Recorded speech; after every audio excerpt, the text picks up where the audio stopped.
أعوذ بالله من الشيطان الرجيم بسم الله الرحمن الرحيم السلام عليكم ورحمة الله تعالى وبركاته. La paix et réconciliation au Jama qui est à Namusulu, intending Aldoho, Alding, Alcumotano, Mustafa Sawan, Alconton bi Baring Yala, Alconton, Mislimia, Alconton, Combentar Jan Kohano Matini, Hanyon Nalo, Silaka, Silo, Memusha, Mustafa Masilu, Subunia and Sotiali Mafu, Alkiamara, Wome Fono Nalonal, Ne Alhajigo, Dole Benihon Nabi, Nuolomo Alhaji, Umar Jikinati, Abdumajigin Parile. Alhima Jikinay, Ni Ahala Kanu, Ahala Kitabo Kanu, Hadino La Faso Kanu. Ato nyabulo woto anata wal hadalati wal hadayi wala hada kende balemu wala hada muhammed balemu anata conseil leti abe conseil men dila kelu ni musoluma abe conseil men dila hakumal le fojam kumalu menno kuma do bijen si fo nyama kuma do bijen mi fo nyama mbe vibe kan no hon kan nyamen na anato kulti kene musolu bela muna fangal bento bar surtout wal hada bamma fanga mbe mbar musolu ni nadu be conseil la alhay wakal wala dai wala hada hajam bar wal hada janga do bije abebe bundin alhaji gole kan nim men tahata inna me ha bandula wallahi bil qur'ani ebe munafanga sotolale ala ala kawando nyin konola wala hakin ko na musul ala hala me parce que wala hada na bandula anata musu ya kanje peteke muso fanga lodula mo monti société kono muso fanga mo monti ni ham muso men ay inna me itulukun na diela isalon ko musu ya mo kuleti muso man kan tulun na fangala woto mbalni alhaji umar bulala insha Allah nabe continue la be nala wal hadal ti janke wal hada men be kiko wal hada sifaynu wal hada ci men se barinya to ben wal hada men se muslimi ala sabati halibe konto ha faliyan falnal doho aldinga alkumutani ko mustafa sawani bafala len assalamu alaykum wa rahmatullahi ta'ala wa barakatuh alimi waxtu kuta nimman so halayni insha Allah. A'udhu billahi minash shaitanir rajim. Bismillahir rahmanir rahim. إن الحمد لله نحمده ونستعينه ونستغفره ونعوذ بالله من شرور أنفسنا ومن سيئات أعمالنا من يهده الله فلا مضل له ومن يضلل فلا هادي له وأشهد أن لا إله إلا الله وحده لا شريك له وأشهد أن محمدا عبده ورسوله اللهم صل وسلم وبارك على هذا النبي الكريم وعلى آله وصحابته أجمعين وعلى من اهتدى بهديه واستنى بسنته إلى يوم الدين. أما بعد، السلام عليكم ورحمة الله تعالى وبركاته.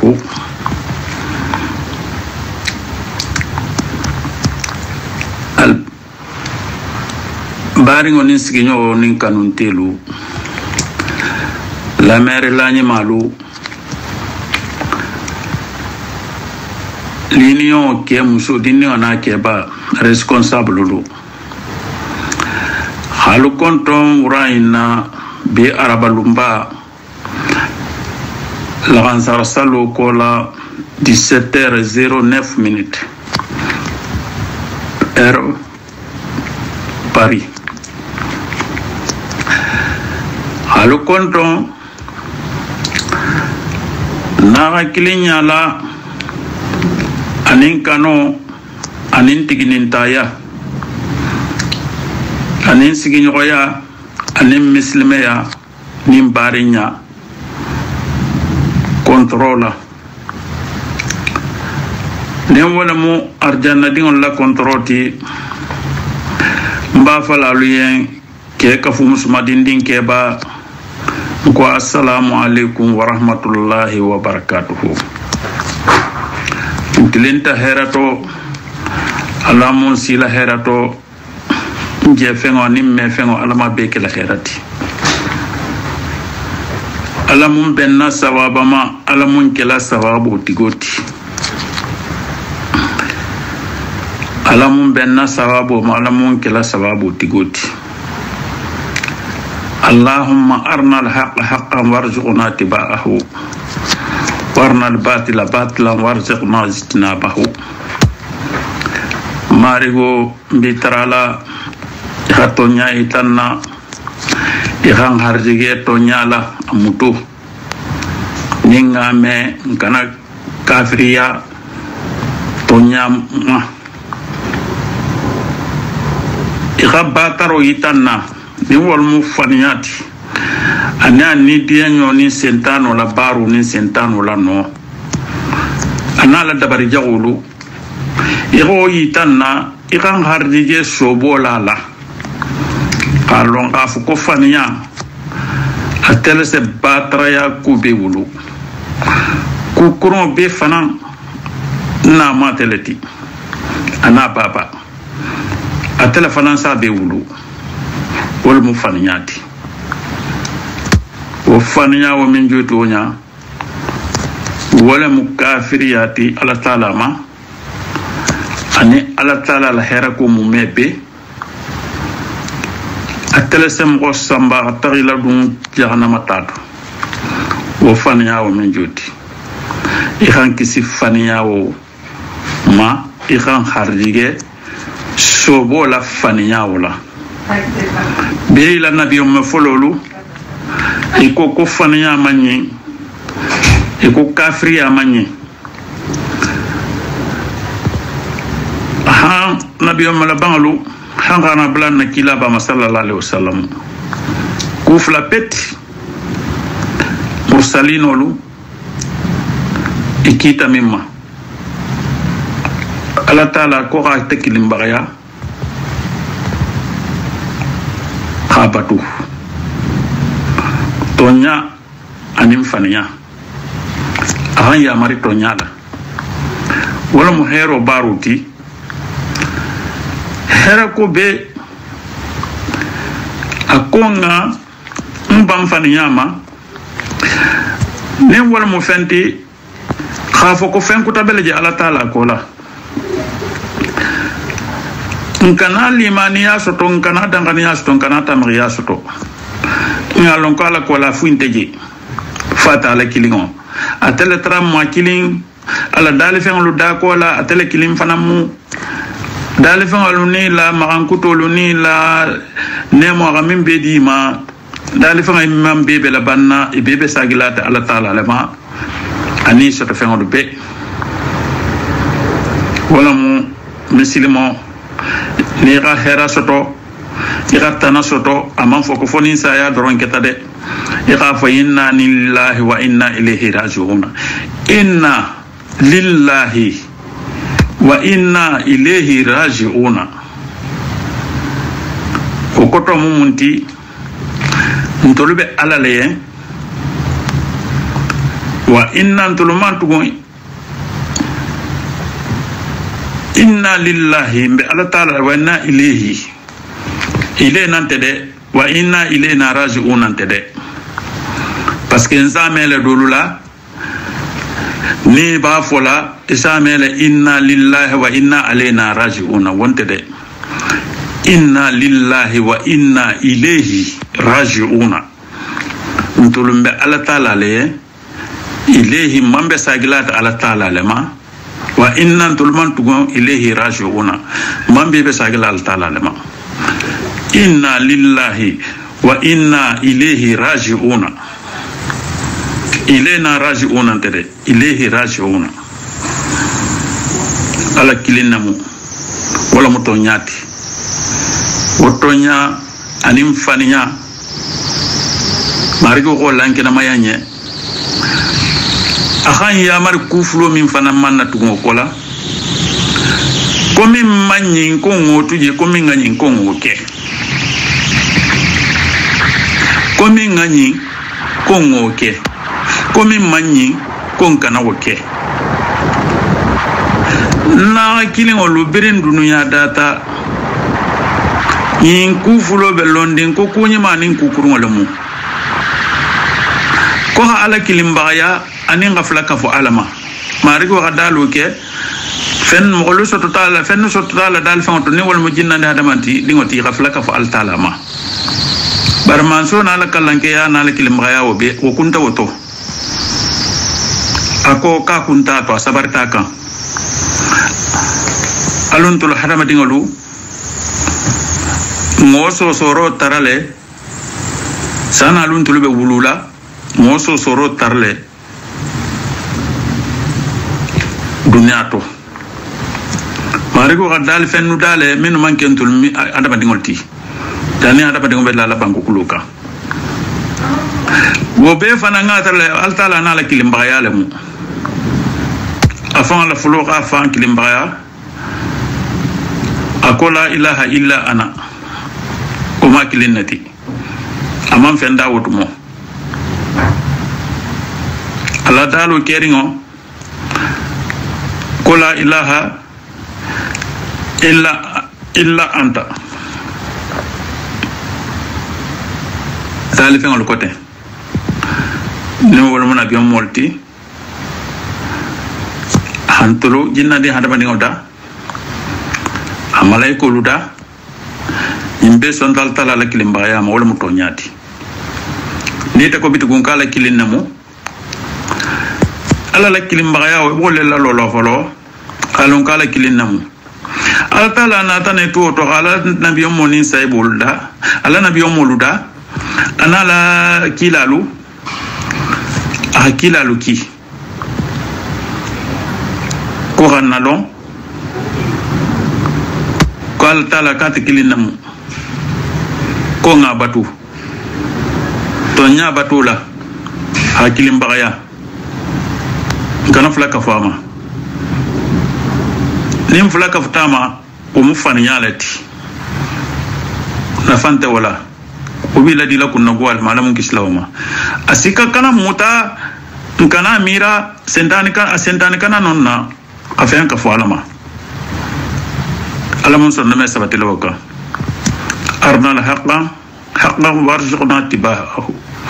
warna al batila batilan warzuqna jitinabahu rasulullah sallallahu alaihi wasallam da alfa bi tafsamanta ala do bala muintin na kilingolu mi xaje mbe adresse la kuma la sito yin kono sito ni makan kutole bala wala ba diari nye nko bi nimbe kanna bola fonga kanna bo sito yin kono ko l'union ko bengo la paix kiso sabatu jusula dangania khayilla tege o bemun kono hadaba dingola dangania a sécurité soto rata sécurité kono la l'union o mu bengolati albata ben barinal benta for pel la pel rata lu tema ni wala mu ñogon faxa moti ani ñogon dema ani hakolu toben men se kalbe yen jusulati o jusula o men jote albe ala sutola o jusula wala konola albe karan londo nyin na jusula wala konola albe jamano toben na jusula wala konola albe o jusula o men joto nyaaji do lebe kala jusula wala kono dingol be la megen na jusula wala konola ala mu jusula o dila ma dunya nin lagra kafo na le bentanin jusula wonte je kafo wo ante sembe sotola barakante tarlato algiyama sotontato dunya ni ma fanan sotontato parce que abba tarlala alnin konto filo le mulimani ante kera lu yalunte sabatiri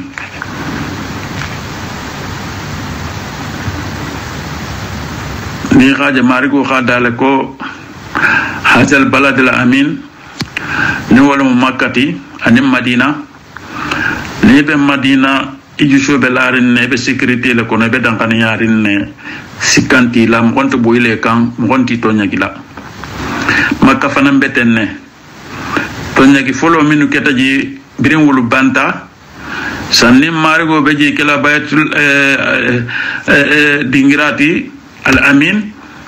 liman la mania dingira sanni marigo bada la ko hazal balad al amin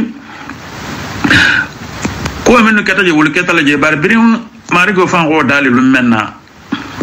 kila bala mugo anala kilaria konola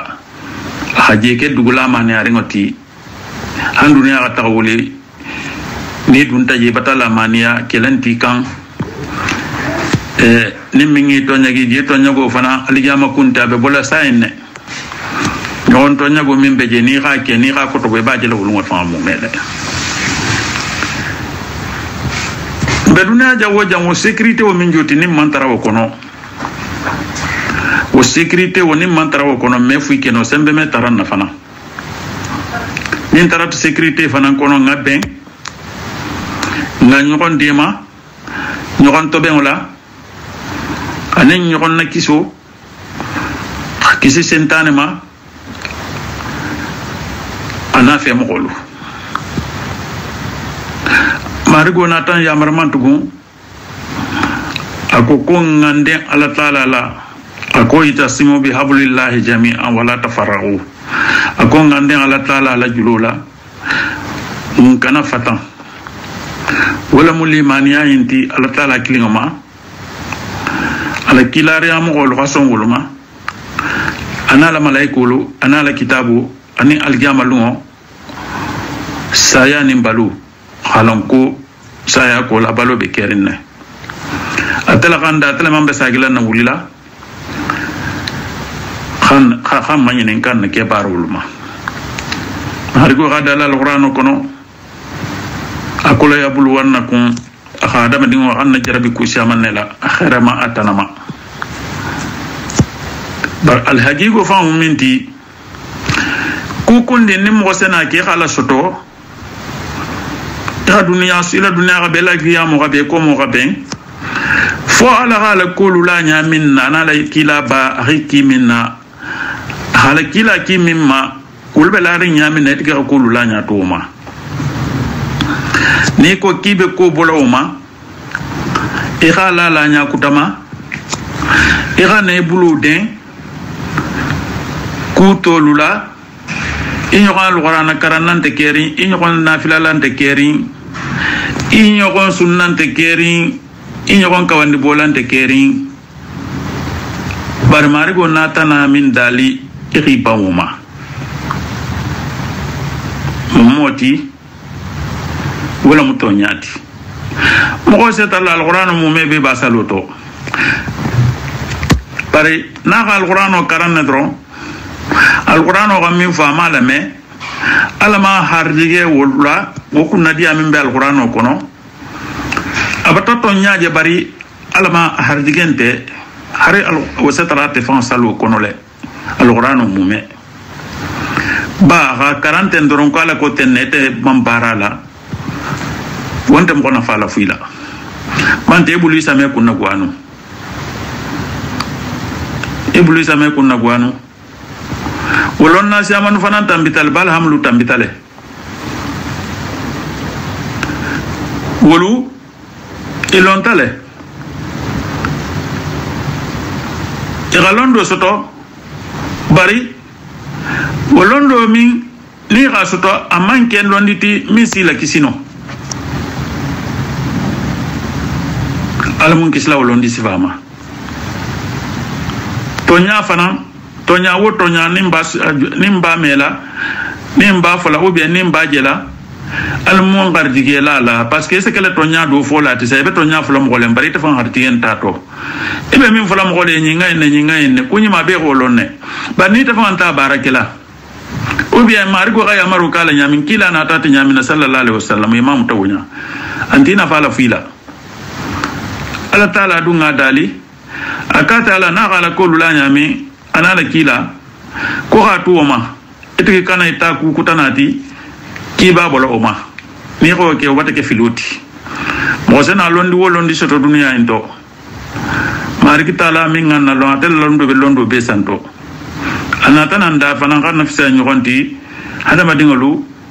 kan nafsa nyonti mursalik nol kila lu ni nabiyo mo lo kan nafsa nyonti adale ko watilika rusul fadalna ba'dahu ala ba'di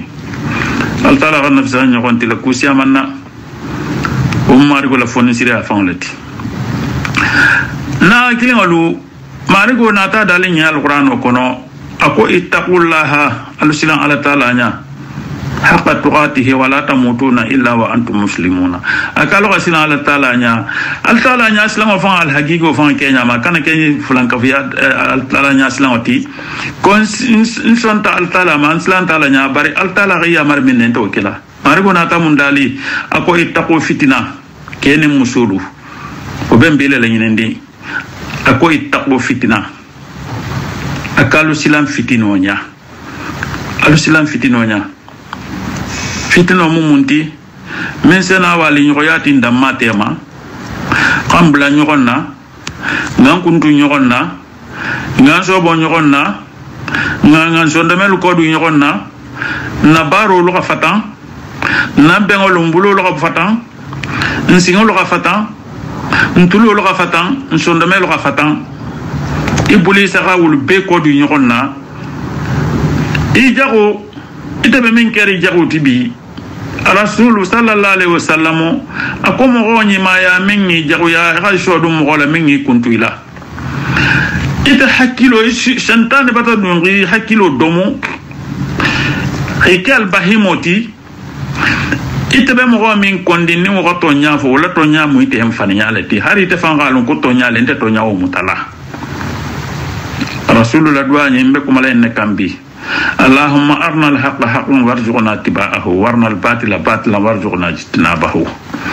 ndabata karsa kon on nin karsa ton te bendi nin karsa to nya min fo karsa la to nyante sonnama karsa la to nyante sonnama nin karsa ga barani ma minke karsa la barani man te sonnama nin karsa ta ta jamin nan ten ta kalaji nin karsa ga bulu bula min ton ten bulu bula lawoto min barka selato karsa la vitamin nan ten la fiin wala hare wata ta ke ala la yamaru leti kila la yamaru leti iri ko dum wala iri kunto wala ko be karsa le jago yari parce que man son karsa ma mais karsa o min joto wonya ala taala rite yamara minna itani wo karsa kalo ke kalo ri nyon to be muslima asilo la hadama dinya asilo la min fa man ke muslima ya doronti ba mari go fanto ada ali jalla wala ko la kadi karamna bani adama ko la ka bata da bani go bunyam adama dingo fa mu me bi ga kan ri nyon bunya wo ta ke muslima ta ta ke kafir ta ke ta musta ke ta dindinti dulla ka kan nyon to be na tuta ko be farla sallulo salla be sunkaro sunna be jakko bola be tagala makka bari mari go kan yamar minna ani akila kimma minna mbam ni woma ko munti wala mu behoti kira fen kanu rasul sallallahu alaihi wasallam kalu kilemme limania mesaha foira fen kanu tanoye ira min kanu ifaoye umu rasulullah bangele tre ira hero min kanu ifaoye iro kanu tanoye alkilemme kunna dia falla limania asaga alkilna limania fana mesaha no ko alkilinna mu nsonta kilama nsonta ala man sonta malaiko luma ala kitabo minu jigitan sonta uluma ko foela ni mania rasa kila li mania fana mesa no ko fe ra fen kanu itano ya min kanu ifaoye wala mi na kilomati wala mi bar maskuoti wala mi sigi nyogoti wala mi hadama di nyogoti fo ra fen kanu wuluye ya min kanu ifaoye ni riban wo mai batal tala soso ibe farla sallu la ibe sunna ibe jakobola ibe tamaka bari batal tala soso nga karsa konne karsa al amin dia matin ani manka wakata londi leti wakata dinneti wakata musuleti wakata godileti wakata lodula leti ni ra convoquant ibata al tala soso ibata kafia alama ibata al soso ibe sunne be salla bari ibata al soso ibata kila soso la ni ala soso la na kilolu alam fa ala sa amfanye mumbe wulien ninja kana matante mumbe wuli ninja kana matante na kino lumbe adresse la muslimi hada badinya belema hada badinga biya kan ni nyon to ba keta muslimata keta kafiriti na kino lu be tambirin ko lambe adresse la muslimi ya ma muslimolu marigo gada li jalla wala ko innamal mu'minuna ikhwa itikisana kusanya kuma kemela ise kusanya alqur'ano karanna nya wonya hari ga hafidiyale isena kesalla kemeti ise ke sunna kemeti Allah taala la dalu la muinta ko innamal mu'minuna ikhwa ko mu'minu be bari ni te tata o bare nya wo julo kuntu iro sunje kuntu iro muslime ajulo kuntu ira bare nya wo julo kuntu akasa isi kuntu asa isato hardige kuntu akoni tata ka bare nya wo julo jo kilati itata ka bare nya wo fa salati akasi isi joki asa joki soto hardige la algamalo fansini la ris dingra do beje ni asa min bera lungo sita mo gol tumbelo rentiro la tilobi kunne tabila la ris dingra du bengo dingra min beje mo min bi majigila no wala mala taala la mo dantalu ta amen choisi amen gara wala mo folo moment wala mo baranjulu joki lati mo min ko konna baranya julo fo nga joki ni nga bare mafulo fana njebe bulari nyon na ko ngi te moto be mo min ser wuli khata ma ta sa bari ngoma mo min so wuli khilo bari ngolo kula mo min so wuli khilo ana kili ngolo kula mo min so wuli khilo misil be ngolo kula rasul sallallahu alaihi wasallam akko masjidi akala misiru madina misiru ni ikadunji ga itikafo keje tilbinani itikafo be lonne nin dolu malo wala mu irifna jami'o kono le kono shunkaru tiltana ba sita kila ba sallallahu alaihi wasallam min kenu ikama ikala kulunya jami'o kono ma ikasabati jami'o kono ikila batulu keje ikila ko be keje shunkaru tiltana ba wa tunfo ke akubare kono min ngo ke tilbinani atele misru in kono madina misiro min na arkan kilingo gafsa dula kuta arkan wuli kilingo ti misiro be misiri na bota madina misiro la nim makka misiro nim baitul maqdis misiri saboni mo so wuli safaro kam mata nyunu la sagata wokola misiri wo misiri hari tolu fulala belara ma nin salidula la mi galo salidula la kamma anin jame o tata ke deki jaluti sororo ke metartala abe barajo kilini salti kono ako bare ko misiri sabo yunu salu xafsale ñoxonti madina misiro ni xar kan kilin sal je wobele ko nin dunya dula ko te xar kan wul kilin sal barajo ni wala kan maka fanan betenne wol fanan asiya baitul maqdis fanan tati misiri sabo yin fanan mo si déplacer xata ñu la kamma rasul sallallahu alaihi wasallam ko bare ko misiro kono madina misiro mi ar kan kilin xafsa dula ko tar kan wul kilin oti akone minga tilbina ni iktikafo bato keno ani mogo mi ni lo abari ngola service la misi mo la service la uya hadama di ngola service la ibari ngone kan ko karsa ni ko le bebulari nlafte gande mato kurele bi tabulula ibari ngona ina akili ngona ko kurem fuila kurela hajule bebulari makarsa kunda amanke kabe tagala mo golle bulali ni gonna ji amanke kabe tagala kuntanya tagamalela fa be tagala hajule to potola mimu hajuti min sana fake iraf afu kure wala ou bien rafu mobilila ou bien rasonia ye ou ra transport diama ou agane kan wuli kan dandan ndingira to ngatra yinko to be mo fula be bulari ni gonna futu ni ma fula ou bien bar ma fula ira wuli ira bula ko ira ta dandala ta to be o mo gala mankende ira wuli na ga wasambala bitani o agane kande ma godo to konko le ben nan na dimbalu balun tembulu akiri lo ko la woti goyen ko la khafisa madina jami ngoni tilibina no ikitkafu batuti shuti libe jebe batula na fla saloni arkan saloni alquran karamo akola wa service wa randi baringo ma muslimen ko ma ina kilin harama dingoma akola khafisa madina misro wo tilibina no ikitkafuti na kilingolu ne ta tartaslen itani na kilingo be sigiri ta meno tilinne na kilingo na afu ko na kilingo na tale kan fu kurela na tale hajule be bulare mabalun tembul labi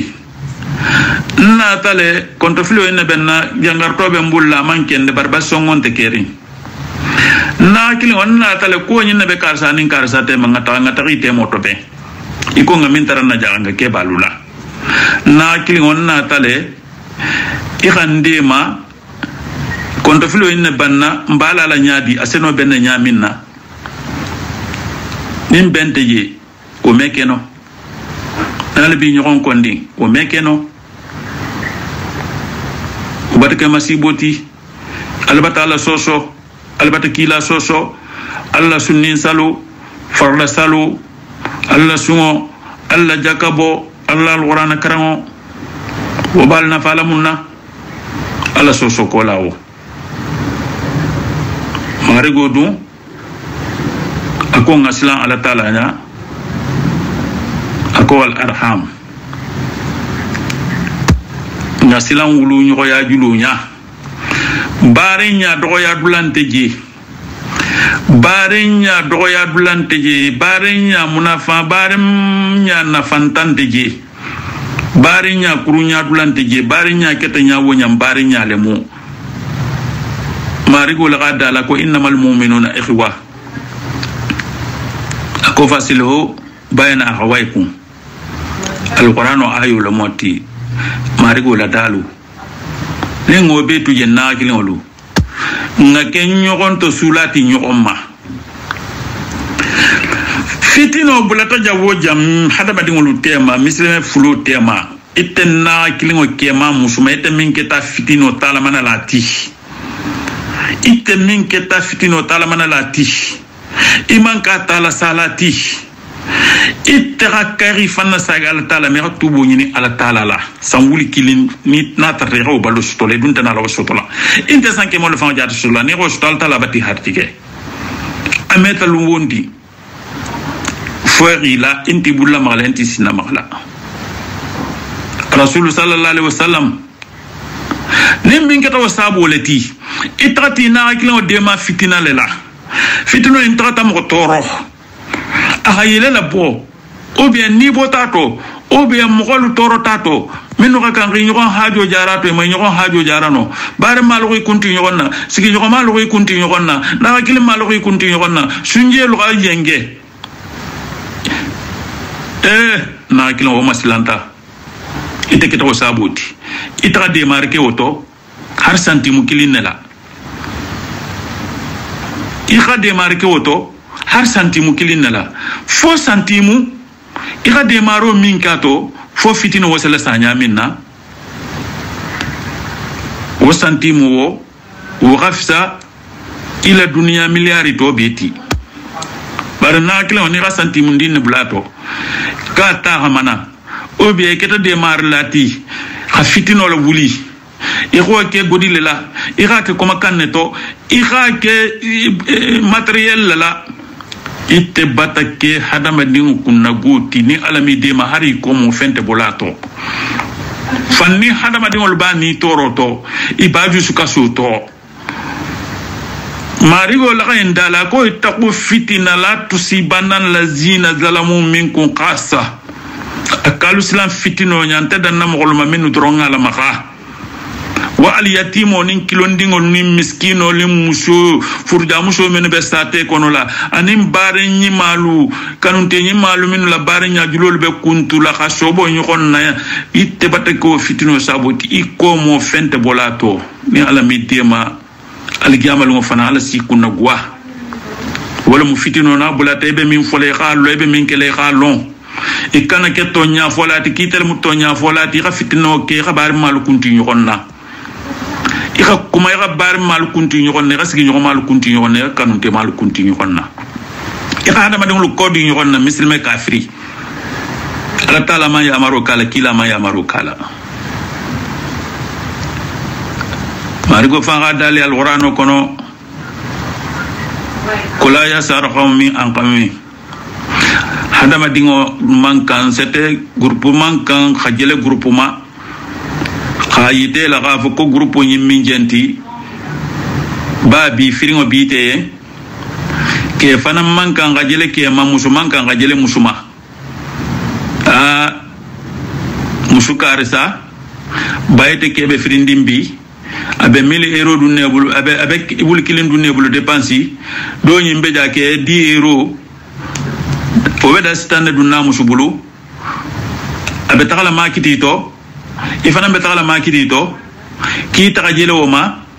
parce que wulungo ite la dépense la rabo la dépense ti mante ki Stefano la nyima Stefano ti ki Stefano la sia Stefano ti mante la dula rafsa la dula ti mante la rafsa la rafti mante ki tebe avion talebi balebi ibedi lebele la tagajele musnyo doma ni ko ke margo ko kumu suman kan gajele musuma ke fana man kan gajele ke ma ba binte be mborla kati kono do be takamala singola sambu batalo do be tibon kono ki gajele o ma margo ko kotumado asa tareta fa be jele la mimma wonya wala gafisete ala ya gafisete dunya into bari te yen ba ala batane mema itel gafsa wati bari satra wala gafsete te dunya ndo gafsete alkiyama musini kula ya saghar qawmi an qawmi asa an yakunu khayran minhum shufana man ka gajele musuma ndeke be 1000 euro le dunna mbulula do keme 10 euro dunna bulla do keme 100 euro dinama ke ite be burla kati ko ne bat samu wollo mimbe takamala singolo nya kureba bulla ubi abe takamala singolo eta fisa wotile halu ko konto eta fanga bulla tanti bulla nari konto fana la mutanya ibulu imi ala mutaku mari ko kan ya mari kon kana oke ado bato ko oje ita min jawo kala wonya wo fanga fisa eta tije jila na mimma wonya bima ko luda muta rasul sallallahu alaihi wasallam bi al taala ki alqur'ano ti makangal bukan aki makangal kan alqur'ano digitama makangal ko bari ko har al taala fa tunga mo fulado kilin sowazi sa te flo nyin kono wala makani taifti kilari yala ko sana ga muhammad kilondin to nyin sowazi miskino fuaro fentablu wolo mo kallanke fulala be sate flo inna makani taif ko hara ko flo do kilin swazinu walid ibn mughira wo be makka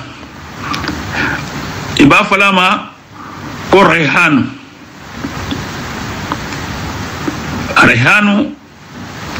labunde dole moti labunde sumadima ba dole moti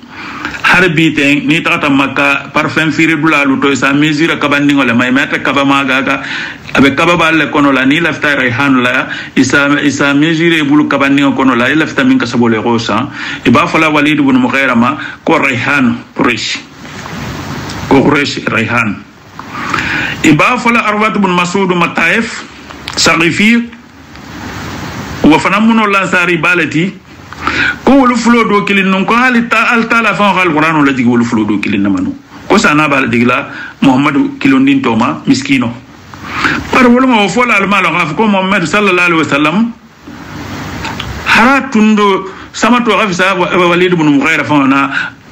ala jamaa mo mebeti walid mo mughira wulungo itolbe kawara la walid ibn mughira kuma secret fa be walid ibn mughira la koto imam wolo ala taala la wolo ala taala la fona to dali alquran kono la wa ayu jigita kilaba sallallahu alaihi wasallam walid ibn mughira ani ala bala fringo be na la kavam famo makka kono e ko rayhan quraishi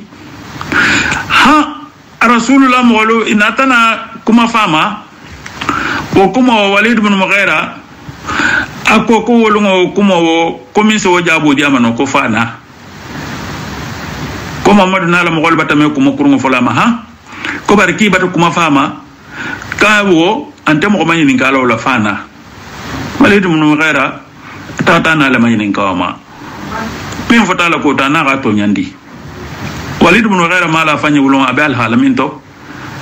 abanna kilingol mansura fen dalal qur'ano ko na me ko to bo ame ko to bo makanga lunati madenne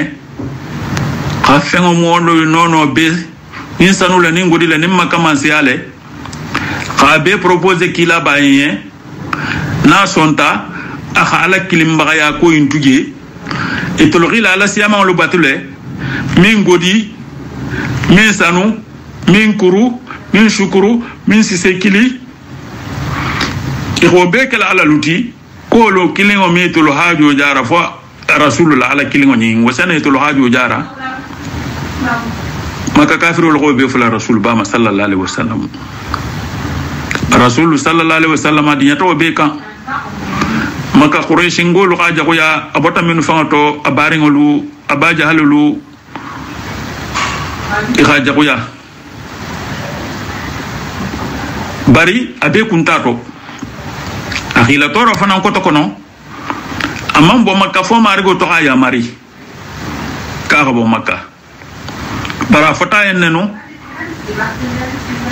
abo afota en nenu khalo ka foko nabi yo maya min janga jigama janga min jibril janga jigama minti waraqat bun nafal belina kadjatu klubu kubra ga samboya wa gaita en ko muhammad kulum men nabi la bala makka akulu ngombe baluri akombelo li fele rasul sallallahu alaihi wasallam kibe no bolale makaja ako kibi la bolale ako min janga jigi mo wona ko men jigi wo mo mani mala bo sedna musa khibur la mo golma tata madiana sedna yusufu ala mo gol kala bolana kilingolu kana an kono o siaman ol bekerin sedna ibrahima ala mo gol ka fayle tato exemple le muluti kana bla kila ba fa sallallahu alaihi wasallam na kilin lo marigo ga dale ko ke man kan ajele kema parce que ngafse tibi mbata firiti musuman kan ajele musuma mbata ke la nyama suto itebe torli ala taala gambe kilin na la jarabi la kudole la abela jarabli nem min ta kuntito ala taala si ben sababa ma dunya si ben sababa ma alkiyama nem min ta man kuito se perde dunya ni la bandula ni ma fanante tarlela na kilingolu qalu konto muraina na kilinya control amben na lu konto nambar musulu ni na timbalu ni pingilu musulu na musulu oro musulu ala malu na lu kelu la sumuntal mela ala kanal bulalu fanna ala kanamo bulalu la ala mutonya italalu la tonya nya fa ma lo tonya mutala qalu qardiga mutula al mufaniya itala la faniya fa nya kenya ma ibulisa ga isobalula ibulisa na la dabar jago na la manyege ndi malu alunya kotola al khafaniya ya dula jalo isobo faniya la al mo kala le nalu janga yimbe madante musole keta yimbe to benati na bare muso ndi musulu ndoho ntata ala musentana kurila alma anala manyege nyimalu o keta sanuleti aketa gudileti afenfen na kenya lunya kotola ala kana ka al marse al blal fanna sentani ibulisa hikalle ala tala tara ibulisa sentani man fulaka fala made sentana gala kilimba yala de sentani fe mo ko silen sentani be mo ko minula filla silen wala fulaka fala ma ifisra waliyat al talama o fisra waliya fala mo munti se hadama dingol je sayin al tala ga danja minna bi ko betilo min nabi ka ta fambo wonya hadia fanya nya ma fanto ben wonya o tata ke operation nati o tata ke kuntinya kuleti o tata ke senun kuleti o tata ke nyati kuleti sentana batambula bedula sentana rikalle kasa dama dingol la fili mbemba dam bonso la fili akala tala tara kam fanan ko la tala la no ama fa de kata fangalo na ko la tala la no ko la ga o sonia ye kasa mbemba dama bonso bula fantinya la asi bule famma ila mala ila ala ridanya min kiri famma ila masentani ni men wo ke dunia to tego into itiro kele zani to bo kala sentani la danko bata sentani bata wo duani ni ala taala la ko ala taala la bunyaka ka hadama dingo bula famma ila mala ala ridanya minna ite ko wonte ko fe ri fanke moli kutama mi nga dite fangoye madu marigo la ne o min bito nya ima wala la nya lo fatito o be fate kulo min to nya o banko leti o tagata ke senunnati o tagata ke nya tileti o tagata ke kuntinya leti o tagata ke sufo jawo janti marigo kha ke nya min na nit ko ki babalo nya ni marigo kha ni wo bato ala fate kulo to wo fate subo min joti atuta lari secondo ni man kata ka sutura asike ngai buti ine be bolale fate woto fate o batake bankoti ine wo min joti wonya marigo bola sagla la fonin sire ale to algiyama lo sini ni wulo be kela ite fate wo min ket saboti ko fi fate wala to be dunya en to ha to be ta to be nyama marigo ri danya min na ri fambo wonya fate wo be kela bankoleti marigo bi nim fate kutala la wala min manke dunya fate enti fate wo min na ko rite kunna gwa kini kunna gwa nafsu amaratu bisu ne min sem ko ya mar ku krola ala mon kislawma ibule fantiala ul fanambe kerin société économique kendeke na kila wala nga sa ala taala nya ala taala tetulum fenti ala masilanta ma rego min ngadu kulu infena asam fata woro da khakonkolo bulaka ngaba lu faradu kulu kan ji sema nin ko jilu be burla shobe kula shobe lela tilobe bola shobe kula sanje benala tilobe bola ala ngasla al taala wonya marigo min nganda na kilingolu ala ngasla ala ya musoninke ni musulamu ni ke la ribla wala ki mandiate ko foni ri fan koloro changer imandate esen mo minji singamo nyani bulo ko fi ko mo fali imandate ko fi nyati komboli ka kukutake wala mim manke ala tala tati ko ete continue minji kungonya ko fi radule buki wala ita mandate ko foni ruluke o futu marigo ka futu min da barako lato ha futu sa la daga baramanga na ko marigo ku kilin da la daga be ha kon futo na dun da se sala bari ala ko ka man diaye ha konne harato hala daga wonya parce que kulube futo kono na keta minga kam futo asa marigo ko be na taya ha konne kila ha kon ni tekke wala riya mari wala igalun ko sentane batano itaka kafama igabo sentane obulla al ko marigo ridanya mi a hoyti fambulula takpi kenyama ni ta fa dun sentan tati tel marché tata ke ba de be mayni kala al gamal mo sinin ko bulo be mayni kala le singo be mayni kala le nyabe mayni kala le tulo be mayni kala le kono be mayni kala le jakaro be mayni kala le wol be ko malale da be mutari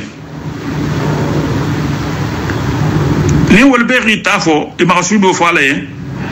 ira min kila ita fa zena vo mon ne gani mbesede ya isa fo comment so la kan tolla kuma menga fa bi la kuma wolongo ita da be mutarinne imi da eleno ala ngaslan wolongonya ngaslan lonya marigo gada la lorano kono kulungo min besa gila marigo manda masu ala ngaslan masu kulungo fananya lungo me bi la lebe ibunti bulunte la magala sinta la magala risa ma ta da tege marigo ye ngaslan wolongonya ne be la ri la ranyi ma enton na akilingo igalon kulundo be na le bi la digla le la rangoto ibe dun ne fanya be bole fanya be dun na bunda min no lundo sena ni boto wala ente dun na bitugu i hole fanya ni tamam boy fanya isi labo bola bangalu joti alamo bola bangalu ngo alamo to be nambi alamo mbe to be nawonya inda sagale la lo kono bitugu inti musjela inti dinjela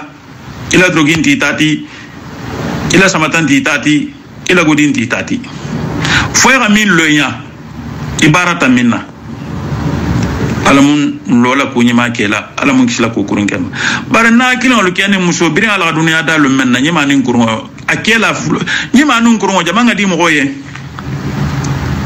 nyima la khadi beye ni ga mo samba dambele san ki nyala tombo minga diye wallahi minga diye abole taala munna minga di ale ngadi kila en telefon la koto ala me woke lunda kala mo mba kala fangole ala ngam fanto be ala ngam fata nyokon gasdi am ala ngam fata nyokon be goma na musulu mbalu tarala ala annabiyen hor musulu batula nyi malu kela sigi musunyi malu alu ko alunga ala trafo sentane fonse kisama sentane kan dabarle sentane kan dabaru to bennen kam jannim be mbada manim mama fa be wulula akala decision tan kamma alam fananga kem alun fandi malati ngala taradua falta la senki sentane manim bon solu nabi yomo na tambita be duata la alquran kono la kitabul kono la ini bon solien nabi yomo dolori manton lu dankale iko sena nu holo kala tala tral bala wajigi ma iko sena yunuslu barintola rasul sallallahu alaihi wasallam akhala tala tranyele nako gole atama akhala tranye fola tala se nkisi amala tranya halagula nimme halagita kila mantongolto o fanga ko nyini bar kila ma odwake akhala trale nabi modol la doit jabitale idwati ni bon solien Allah Ta'ala ko doa jabi may komo dolori manton ludanka al balaw jigitima ntolla kila ba sallallahu alaihi wasallam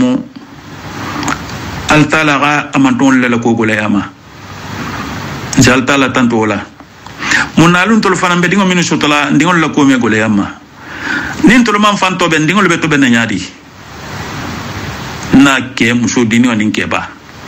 nim man fanto ben dingol beto ben nyadi ntolu seno to ben nyadi na lambe nyogon kondi be hasibi ya seneri nyogon tema mbe kelo bulo frindi nyogon tema be sabar balya mutarim nyogon ma na musolo al kanisigi al tol mimbe din sotola al dingolu nga ketu bulula kemi nga kurun ma adresse l'alma semaine do tambita habi mambe adresse l'alma jahanga musulu horo musulu nalu muslime musulu al dingol la sini baltu lebulu al jannatu tahta aqdamil ummuhati o manka ar jannatu ronti de horo musulu ar janno le ma dingoti ala na ko le ma dingoti ni gadinyi ma wulu ika tobe ite muso inde ke talun tabaluru lumen nindingo minki alukoma anemo baltarla alqiyama lumsini sadaqatu jariya afarla salto alquran karanto ahadama dinde mato harata kata kafiru le de ma service randama nama de ma jalambatula ma de ma jenikela aka balu dia ma fano dia ma aka jusula harakata kafiru le anemo societe wuluba goma anemo be sile male na ga kurun ne fananke ite wulubago abe sile male ala tala handala handia ni ga jeno ke be junu bole sotola aka futola dagantema ni futu muso kafta ba barajo le sotola domo min janti aka fenga dom fenga minu la kharamu yamma ni ga wolu domo be junu bole sotola aka minu la daganya ni go domo ba barajo le sotola har domo ni mbe min domola ni nga dom margo sembaraji domo fa mbe min domola ni muslimo le muita se duwaye nin kafiro le muiti ni ga domo asi danka istifano muslimo ni ga dum ase duwaye salita to ase duwaye istifano malaikul se duwaye nin kafiro le muiti istifano si danka ibe je min na si danka domo ila domo si danka ibe min domola nin kafiro le muiti kafiri adun ahogol bar munafiq yalla fa nangol kafiriyati mislimo minga kalimatu shahadatu fa dunta muslime yato bari amanke mu'minoti min se mo ke mu'minoti ama fanna tangoma ama fanna tanga fani ya foma ama fanna tanga dolo mengoma ama fanna tanga jenoma ama fanna tanga mo hasdiyama ama fanna tanga fitina lulo mo koltema kuma kanto ke barto wala muslime ya munafiqule kafirule fananga sawti parce que marigo fa dal alquran kono wo be jagana ma jamminna dark al asfal munafiq wala munafaqti min sonta kilama sonta la ma sonta kilama para keta hasidoti aketa fitina la wulati aha sigi nyoko kon aha bari ngokon aha mokol bule nyokonna aketa fitina tumoti mari go dunga dala ko itako fitina kalu islam fitino ya al tala ga dali ko ngasla tala kilinnya bar ni ga ja fitino tala kan fitino manyinde na dunta sate kono sate kilo ningolu amiskino la fruja musulu amkola am fringolu asulu toro asasate lonnalo abansolu nagori tigolu kem gondingoti iko balagisa anala musia be man sala gamin itala mogoliye ala mogolo ko sembo bi la kise keloke min Suleiman ri ataki sakele akoyen ko Suleiman sifalu maso minuma koni dunta sate kono ise sate mo ngolu nyaga ise sate mo balke mo ndingoti fitino le soke balagir samanson akala mo la kanta no exemple do italien ngo muso la fitino min bandunya kono la muso le ket sabuti fitino min banta dundo me muso nala dundu mena ya mo ngaki ala qisatu total qur'ano kono la asoro tutaji dundo na muso le ko Suleiman nala jamalu ibe tagala wulo kono inata si wadi namla doma fugonyi mu mena fugoleti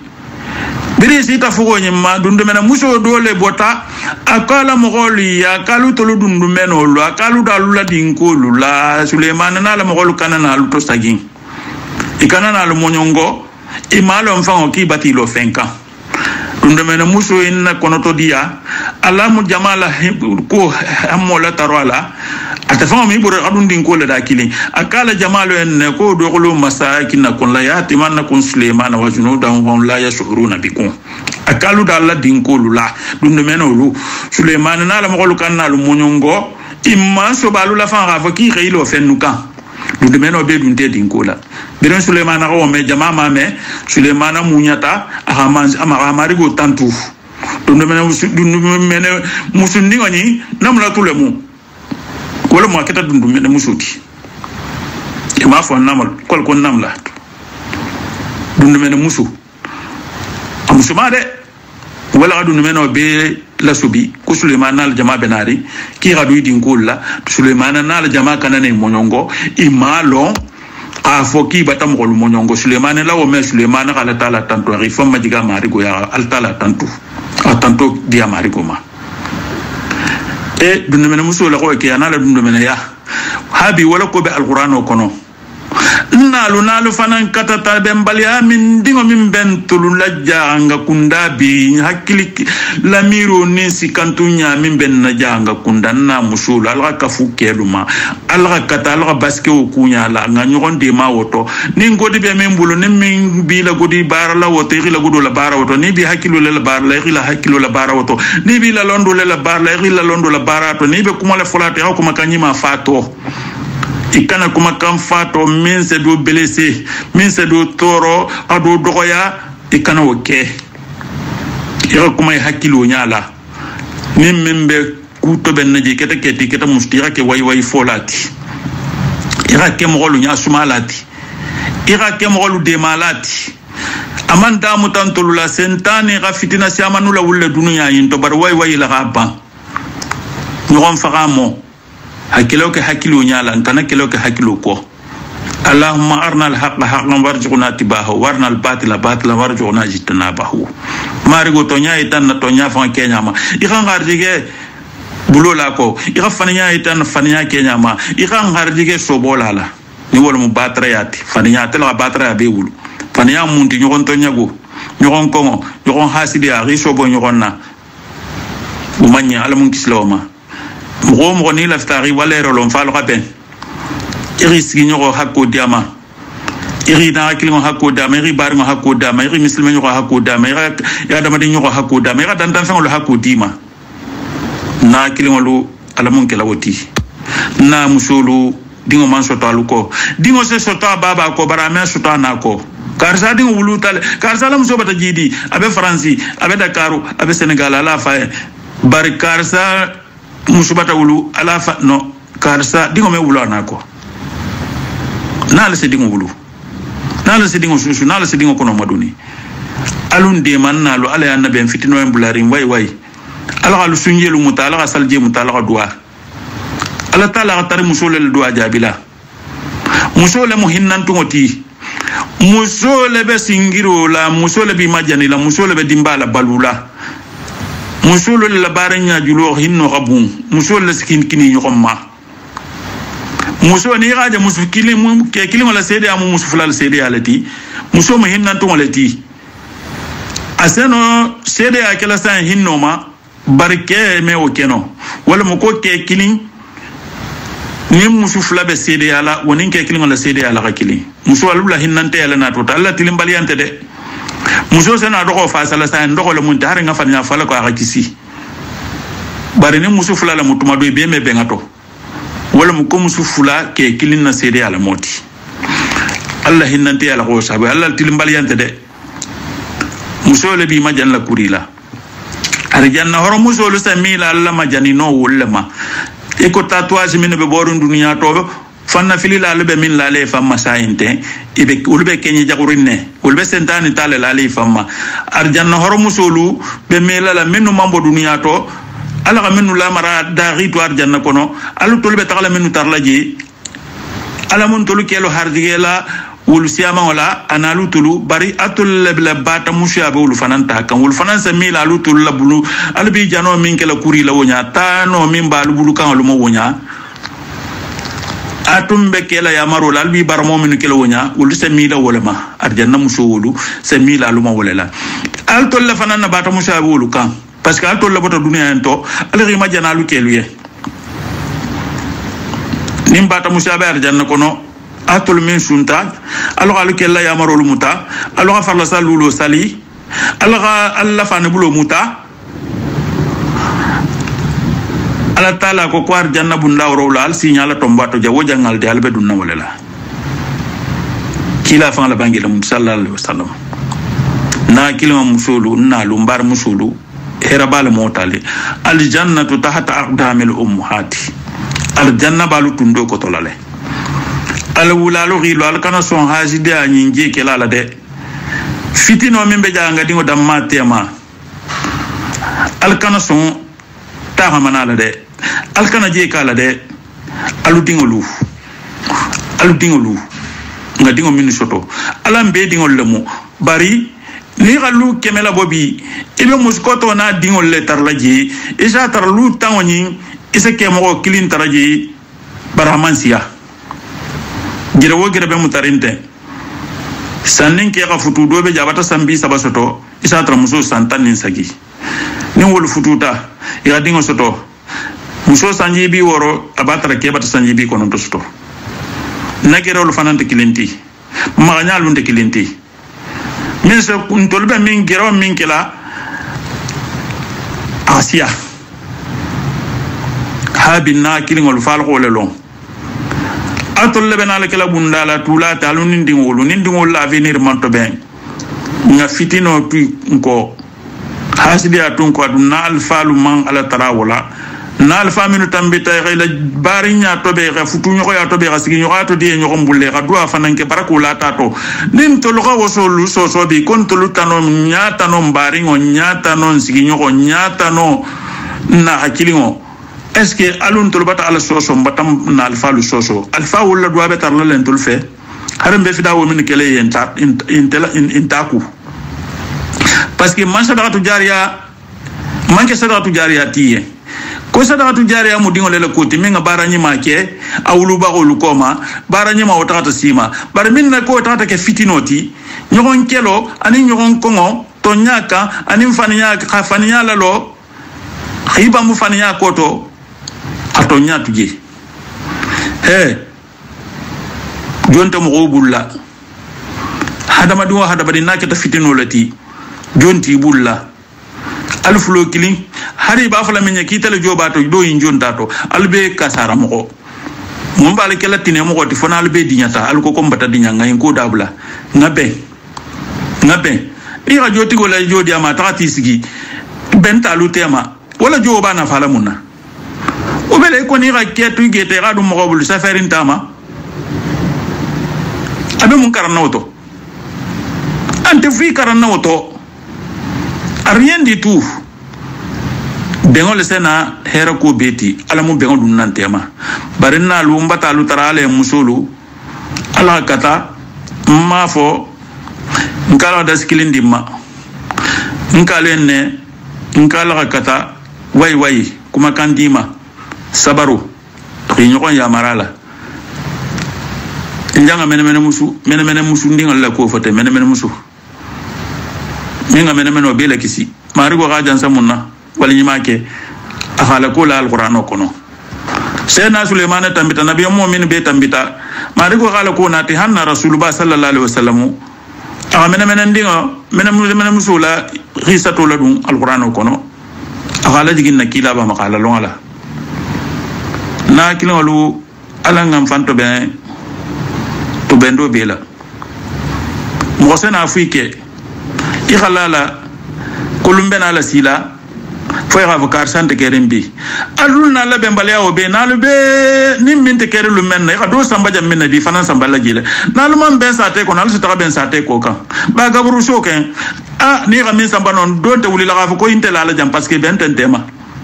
do fanan ta falan ta kala dulayen to parce que min be jin nante bendi sana lu frère ma ga tra ben gabru shok gabru to adun su koma min be larin no wanta na la wulla dole ben kante la jam min fana be tagalaji wanta na li banna kante tagalaji alme ka talga ben so kono kisa al kala fentu alula mogolu bulula min sina falu tol koma alu dingolu bulu o bien albe tagala minnu kan alu nin ko ka tawulu kan min si se wala alula ben bari ni taga fitino ti ko ibata je ke ben baliyala ani hasidiya bari malu nin sikki nyoma nin kanute malu tema o man to be na lu tul tema ko bebe kawari famma bebe lari fanna be ko konta min foko fowo itaga na ko dum fitino la sate ko no ibe kullarin alfa minu kan gaburo ko ne be tali la nyoko minu tarlaji inen wo fitino ata wolu kan ima hera tu ko itata minu kan ima hera sambay kan fo ala tala fon la fonisira ari kisi la mantorloma parce que ni tati laji malaiko bi yaran ka to min kele wonya i khulen kan woni la fitino wo aussi toro ini hera mantaka bar ni nemo le tata itani nemo le tata de kata bare nyaag julu jokilalati e kata misilmol tema to benalati e manke munafaqati e manke fitina moti e manke taramanalati e manke hasiditi ni wonemo tata gabru kono hari min be abe gandri min maji jesu sumaya ita dun longo je wolundingo se sumayema masolo foni sirato ibota minu fanan ko wol fana ise hero tu ko bari ni tama hera tu ko itata ko karsa min fa janga tata fitino ni njemin to tata le nomu obi a hanin kato jakuma a haluni fitino oti nyonna abata keta luko adingo lubulu anama maringo lubulu la wala mu keba koto hari jagole kana be fo dingol yende ni ga be ma de bati dingol la venir gole bulla ite sate kono ni alfa minu mambe ani jamano kono ni alfa minu te bendi ani qabila bungol kono ni qabilo ke mu'minun ti nyokon famuri ni qawlu be ite dingol la ni bantalu me bata nambaru ti dingol bulla ni kete keti keta musti bata nambaru ti dingol bulla ba wul benala wulu kelelale alamun kislawma ngani na obe ku ngansi ngola beka nalu mbar musulu mbingilu horomusni malu batulani malu ululani malu ale annabi alaki ala alaki kilaye jawo janni ko to bende sulala ala ko lalo rilo ala nga nyokon tobe ngandingol tobe nganko mo tobe batalu trawala alam mari go alam tonya italan na tonya kenya ma tonya ala kan garjige tonya la faninya bataru alama italan na faninya nya kenya ma e buli salama nyara ngona la kube i ga faninya dula itan na kan garjige kan so bola ربنا آتنا في الدنيا حسنة وفي الآخرة حسنة وقنا عذاب النار ربنا لا تزغ قلوبنا بعد إذ هديتنا وهب لنا من لدنك رحمة إنك أنت الوهاب ربنا إنك جامع الناس ليوم لا ريب فيه إن الله لا يخلف الميعاد ربنا ظلمنا أنفسنا من لا تغفر لنا وترحمنا لنكونن من الخاسرين ربنا هب لنا من أزواجنا وذرياتنا قرة أعين واجعلنا للمتقين إماما اللهم أرنا الحق حقا وارزقنا اتباعه وارنا الباطل باطلا وارزقنا اجتنابه اللهم اصلح زوجاتنا اللهم اصلح أولادنا اللهم اصلح بناتنا اللهم اصلح ذكورنا اللهم اصلح ذات بيننا اللهم لا تدع لنا ذنبا إلا غفرته ولا هما إلا فرجته ولا مريضا إلا شفيته ولا مسافرا إلا رجعته برحمتك يا أرحم الراحمين سبحان ربك رب العزة عما يصفون وسلام على المرسلين والحمد لله رب العالمين ناكين لكين مسو على النبي ننتا تبول من نسي حكتو نمن بنتاتو alfa la ya marinyima naja alfa ke mo nyima lu minno bari nya kanu irasigi nyoya kanu irana kilinya kanu irafuto bunya irana madinya bunya ul hormoni barakoto alamun benna sababa ma nimbim bentato ulakan mi tan wala moti nimi man ta benje ntandi na faamu baliya be fidino min fanan kono latin wa hakili nyake ani kolu alghalu be kere nyamina aninna bembalia